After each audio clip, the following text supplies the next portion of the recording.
Abraão estava sentado à entrada de sua tenda, o vento suave do deserto soprando em seu rosto, trazendo consigo a areia fina que tanto conhecia.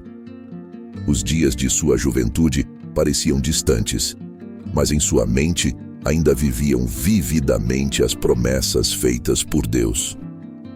Ele havia sido chamado de uma terra estrangeira, feito pai de uma grande nação, e tinha visto o impossível acontecer. A promessa de um filho com sua amada Sara se cumprir em Isaque. Agora, Abraão sabia que seu tempo na terra estava chegando ao fim. Seus olhos, cansados pelo peso dos anos, observaram seus filhos ao redor. Isaque, o herdeiro da promessa, estava ao seu lado, silencioso. Seu semblante era tranquilo, mas Abraão podia ver em seus olhos a gravidade da despedida que se aproximava. Perto da tenda, mais afastados, estavam os filhos que Abraão tivera com Quetura. Eles o respeitavam, mas o vínculo com Isaque era diferente. Ele carregava o futuro da aliança de Deus. A chegada de Ismael, o primogênito de sua união com Agar, trouxe àquele momento um peso diferente. A última vez que tinham se visto, as circunstâncias eram difíceis. Agar e Ismael haviam sido mandados embora, mas Deus prometera que também faria de Ismael uma grande nação. Ismael agora era chefe de um vasto clã, um homem forte. E embora o distanciamento entre eles fosse evidente, o respeito mútuo permanecia. Abraão sabia que sua vida estava concluída. Ele havia visto as promessas se cumprirem, o impossível se realizar. Agora, tudo o que restava era a passagem final para o descanso eterno com seu Deus. Abraão morreu satisfeito, em paz, cercado por seus descendentes. Isaque e Ismael, por um breve momento, uniram-se. Juntos, enterraram o pai na caverna de Macpela, ao lado de Sara. Havia um silêncio reverente entre os dois. Embora o futuro pudesse separar suas famílias, por aquele momento, ambos homenagearam o homem que, em diferentes formas, havia dado origem às suas vidas e destinos. Após a morte de Abraão, Isaque assumiu a liderança da família, guiando sua tribo com o mesmo cuidado e fé que seu pai demonstrara. Ele havia herdado a aliança de Deus, mas havia algo que, dia após dia, pesava em seu coração. Rebeca, sua amada esposa, ainda não tinha filhos. Os anos passavam, e a promessa de uma descendência numerosa, feita a Abraão e agora estendida a ele, parecia distante. Rebeca sentia o mesmo vazio. Ela via as outras mulheres da tribo com seus filhos e sentia uma dor profunda. Embora Isaque nunca a culpasse, ela temia que estivesse falhando com seu marido e com o propósito maior de Deus. Em desespero, Rebeca se retirou para orar em um canto isolado do acampamento. Suas preces eram sinceras, carregadas de uma dor silenciosa que só uma mulher que deseja ser mãe poderia entender. Então, em meio àquela súplica, uma resposta veio. Deus falou a Rebeca: "2 nações estão em teu ventre, e 2 povos se separarão de ti.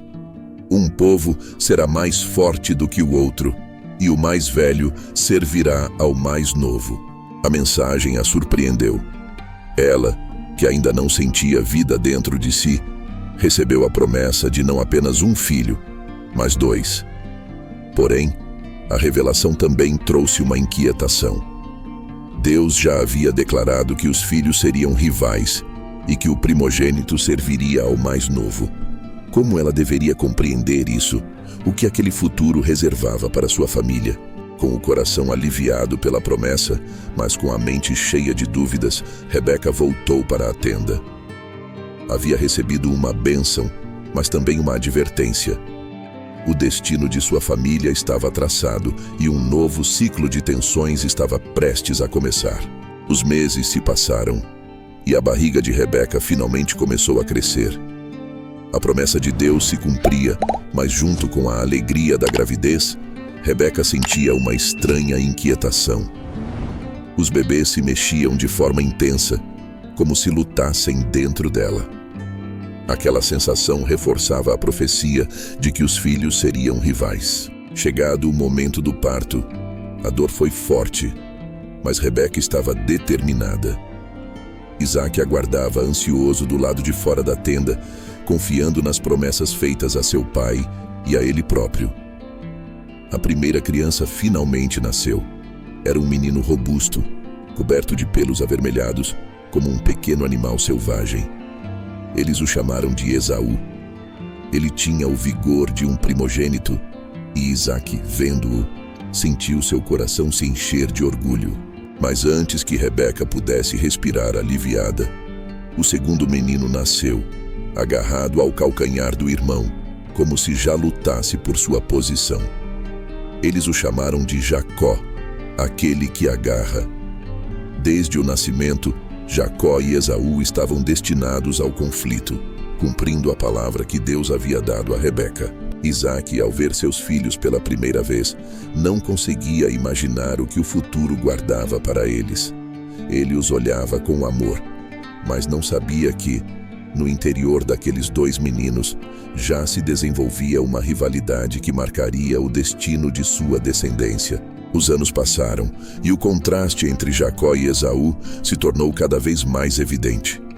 Esaú cresceu como um jovem forte e destemido, sempre em busca de aventuras.